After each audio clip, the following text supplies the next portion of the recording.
Sabah al-Khair al-Jami'. Je suis très honoré de participer à ce colloque auquel, en tant que directeur, j'ai essayé de tenter de lui apporter beaucoup de soutien. Donc, il m'a été proposé de participer à cette conférence introductive. Et j'ai donc préparé une intervention qui va... Notre collègue Yusr Sghir a parlé de circulation libre. Justement, je me propose de circuler, de tenter de circuler librement dans les différentes problématiques relatives à l'intelligence artificielle, en commençant par des problématiques théoriques, épistémologiques, en finissant par une exploration de cette problématique dans le contexte tunisien, avec, j'y insiste, avec pose d'examiner trois questions. La première en rapport avec le lien entre intelligence humaine et intelligence artificielle, que je vais replacer, essayer de situer dans les SIC, dans notre discipline. Deuxième question, l'IA et les médias en tant qu'organisation, comme exemple d'organisation. Et bien sûr, une troisième question que je considère comme éminemment importante, c'est la société tunisienne face à l'IA, avec une approche toujours communicationnelle.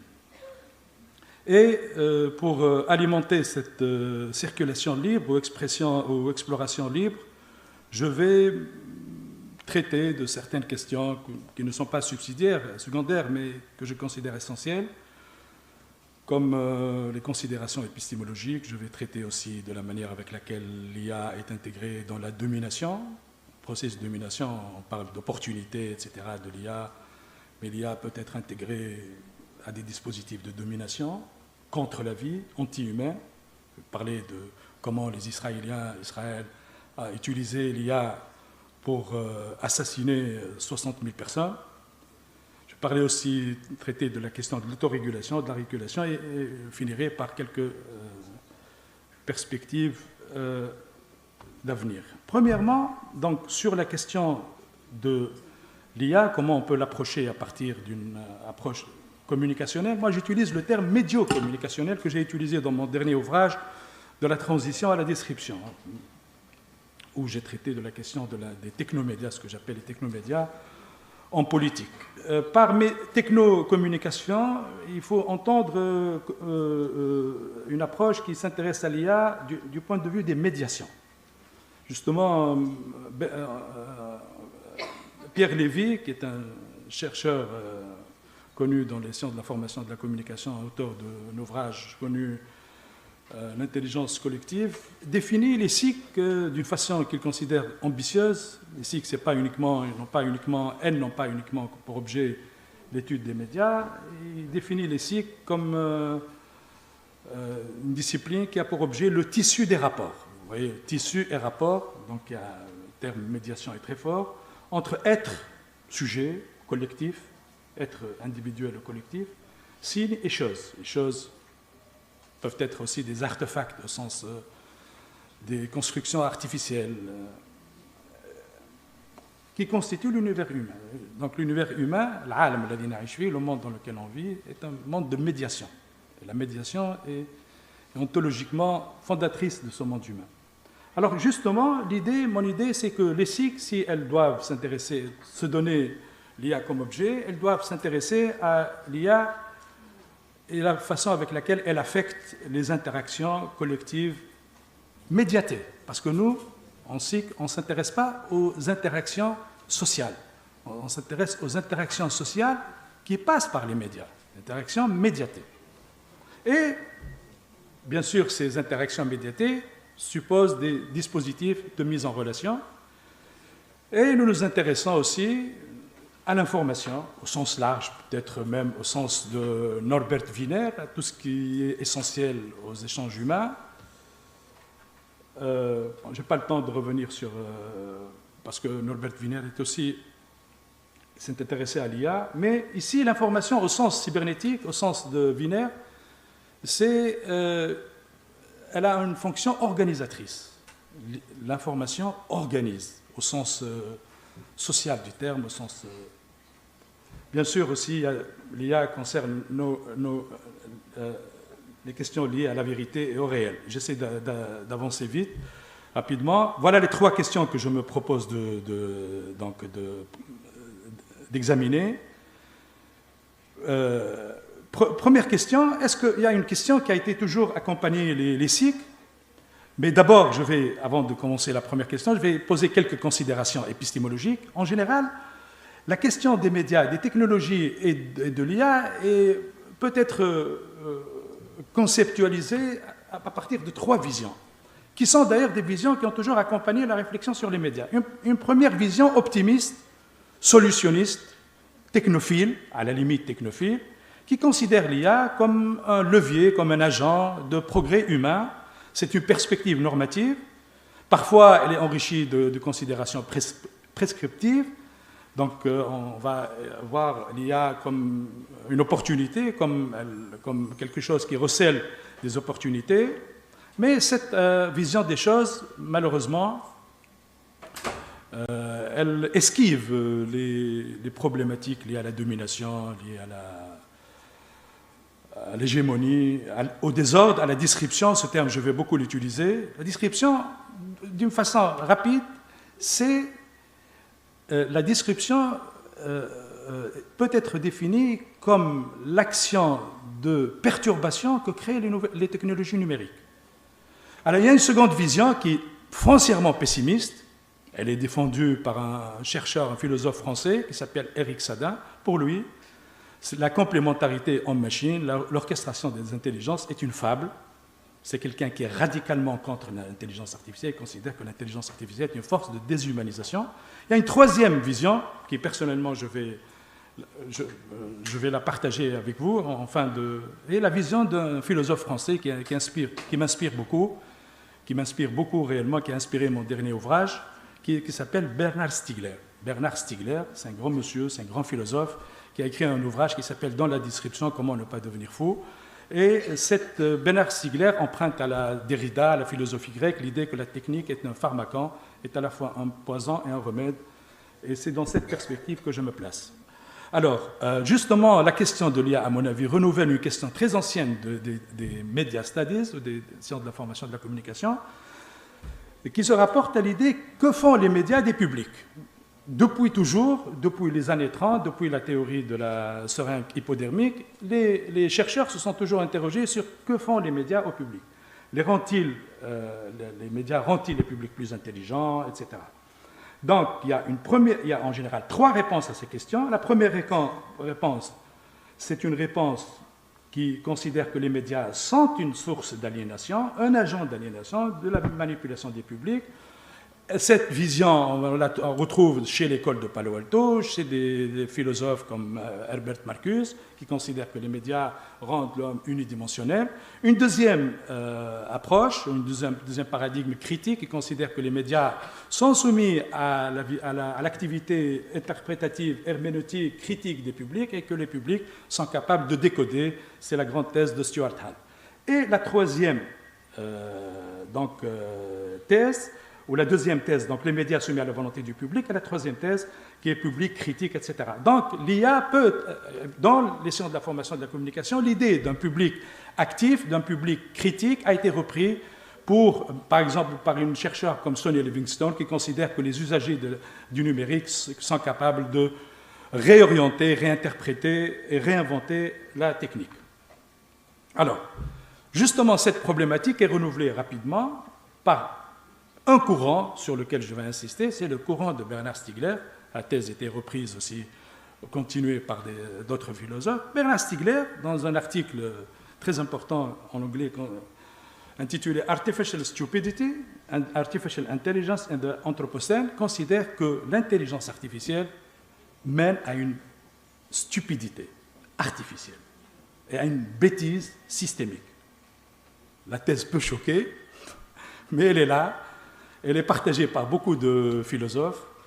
Stiegler considère que l'artificialité, les artefacts sont ambivalents et laissés à eux-mêmes, l'artificiel laissé à lui-même, l'artefact laissé à lui-même, a tendance à être un poison pour l'humain. Et il considère que l'IA est devenue... L'IA actuelle est différente de celle qui a été imaginée par des philosophes, par des théoriciens comme Wiener. Ils considèrent que l'IA actuelle est réticulaire, c'est-à-dire en réseau, elle est globale, elle est dominante, elle est hégémonique, et elle est surtout capitalistique. Et ils considèrent que la bêtise artificielle se manifeste par une surcharge cognitive, destruction de l'attention dans le cadre du capitalisme de l'attention, par la régression de l'humain, etc. Il y a une autre philosophe française qui est un peu l'élève de Stigler, qui a continué cette thèse dans un ouvrage très récent qui s'appelle « De la bêtise artificielle » et qui considère, je dois aller vite, mais je peux l'expliquer après, elle reprend les critiques qui ont été faites par Socrate et Platon à l'écriture, considère que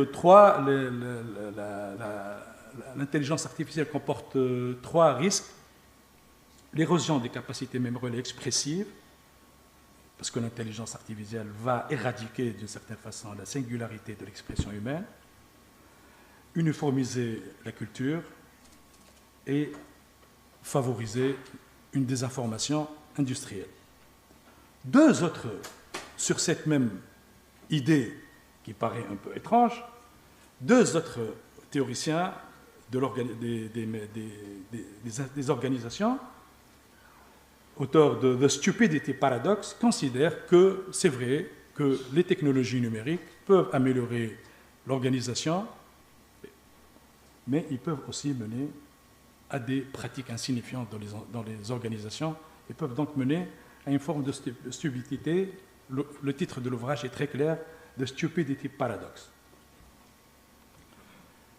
Deuxième axe sur lequel je voudrais insister, c'est l'IA et les organisations. On peut prendre le cas des médias. Je ne sais pas combien il me reste du temps. Je vais aller vite. Il y a beaucoup d'opportunités qui sont dites générées par l'intelligence artificielle dans les médias. En tant que l'IA peut être un agent dispositif de vérification, de fact-checking, mais elle peut être aussi automatiser la production. Elle peut aussi renforcer la dépendance des médias par rapport aux plateformes, etc. Je ne vais pas m'arrêter beaucoup sur ces aspects.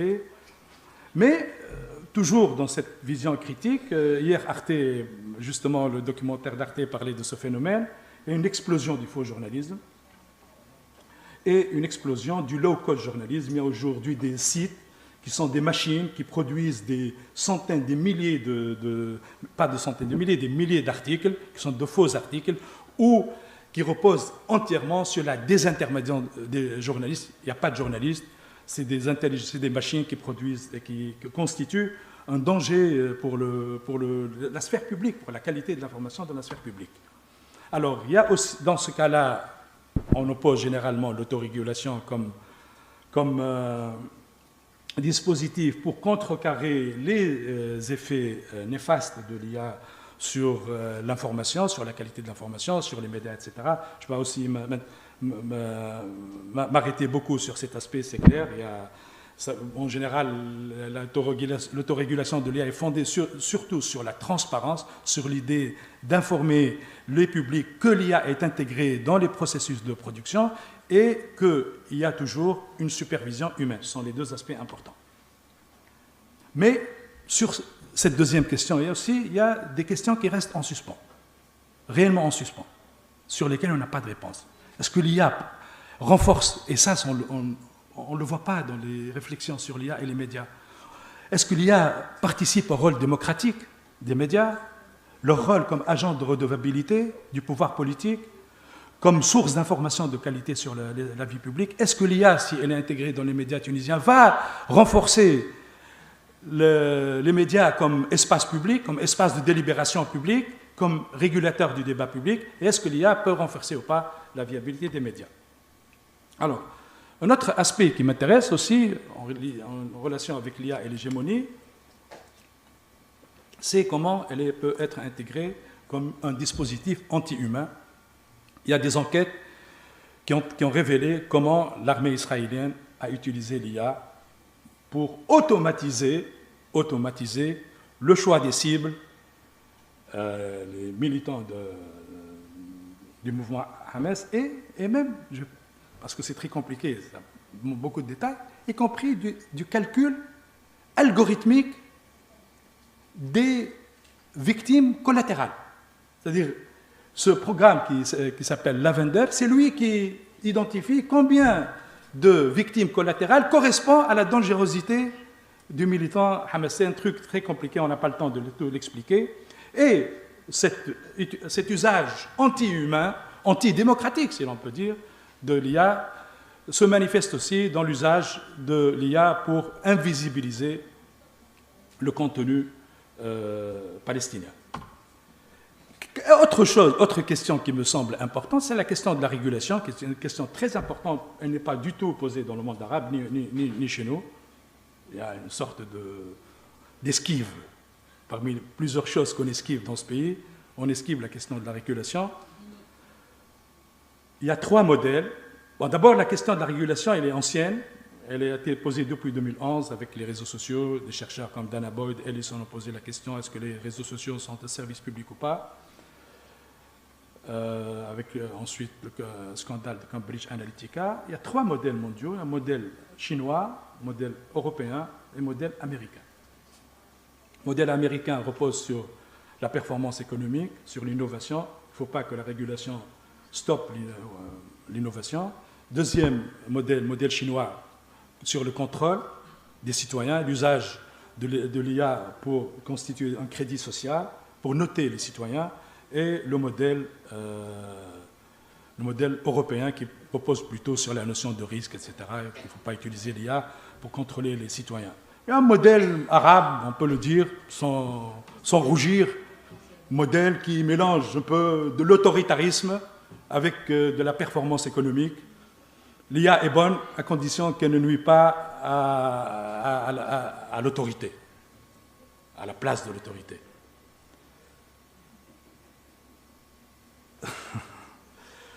Toujours, l'effet de l'IA dépend de l'écosystème politique.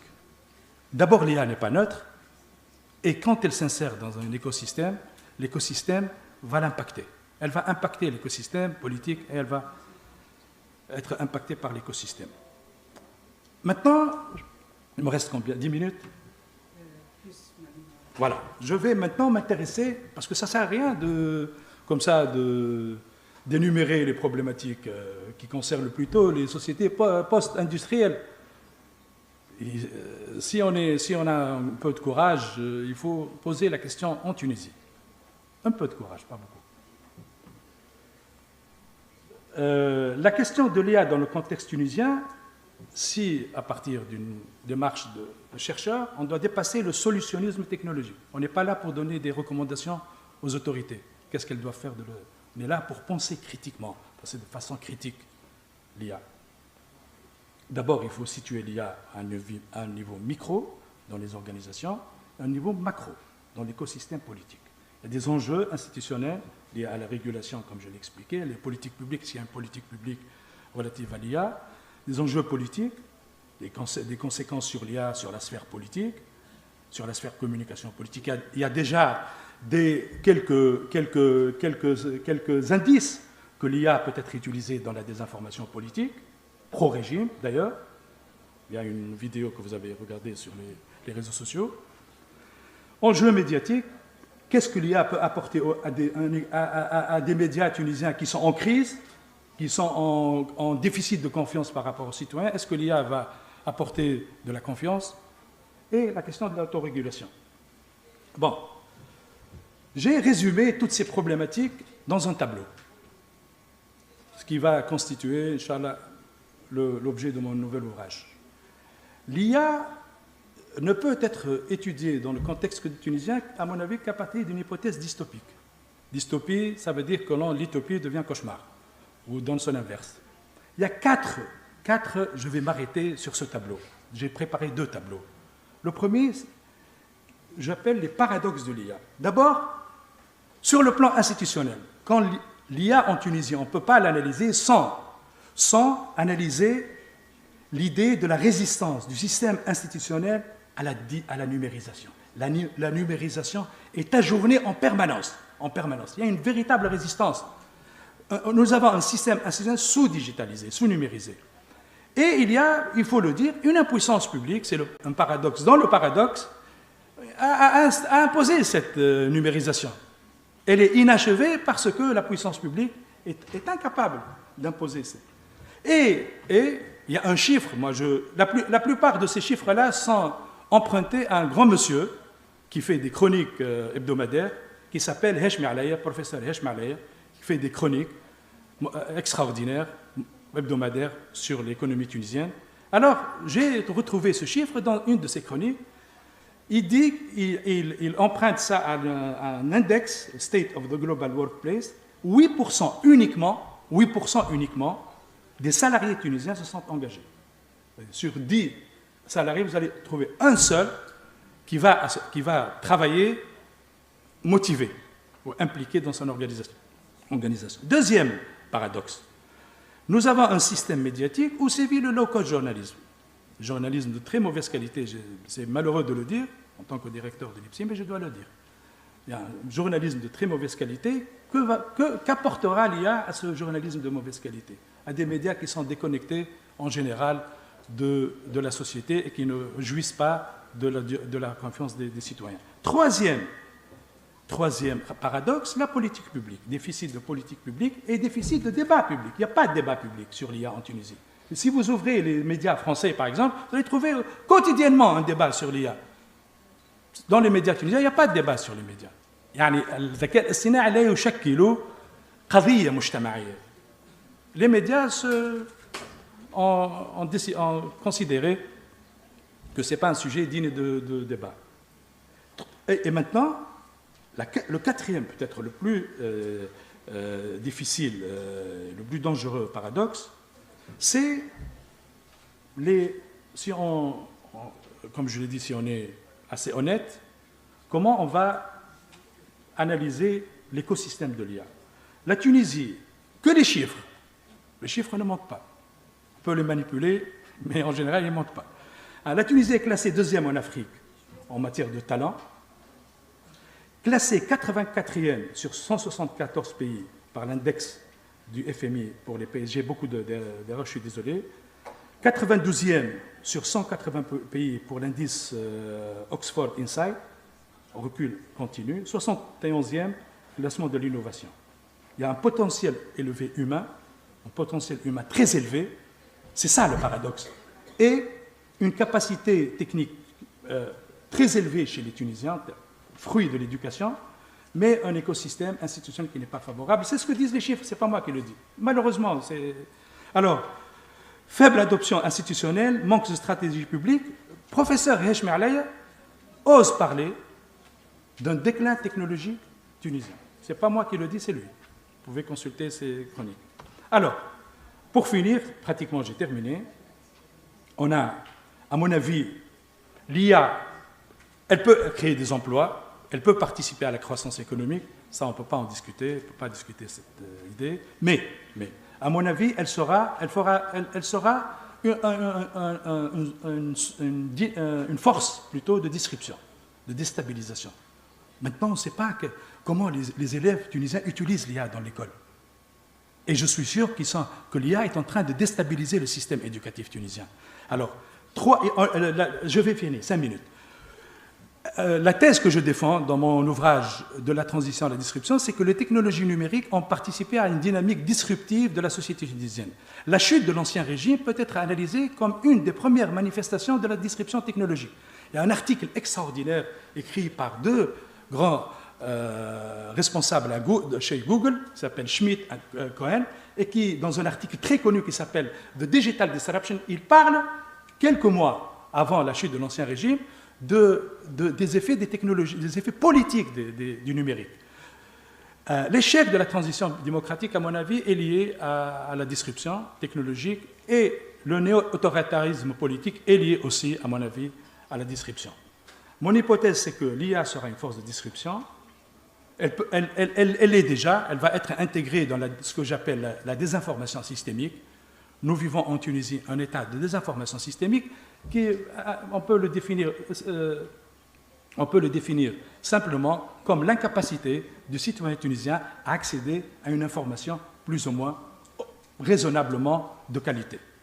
Pour finir, c'est mon dernier slide.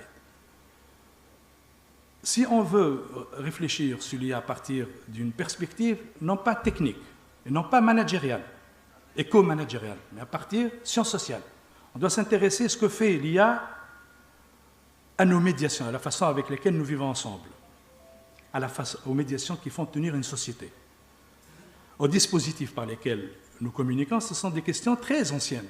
Ils ont été posés par Norbert Wiener dans Cybernétique et Société. Et sur, justement, ça c'est une idée wienerienne, comment la communication constitue une force d'organisation du social et non pas une force de désintégration et de désorganisation du social. Enfin, il faut, pour les sciences de la formation, il faut sortir des débats stériles entre pessimistes et optimistes. Il faut comprendre les conséquences de l'IA réellement, avec courage, sans tomber dans le catastrophisme total, style Eric Sadin, pour dire que nous allons vers une catastrophe. Et toujours poser les questions du pouvoir, comment fonctionne le pouvoir, la représentation. Enfin, à mon avis, pour être dans l'optimisme, si vous voulez, je reprends l'idée de Stigler, pharmacologie. L'idée de Stigler est très simple, il faut prendre soin de la technologie. Il faut réguler la technologie, il faut bifurquer. Stigler parle de bifurcation, réorienter la technique pour qu'elle soit un remède et non pas un poison. Et merci.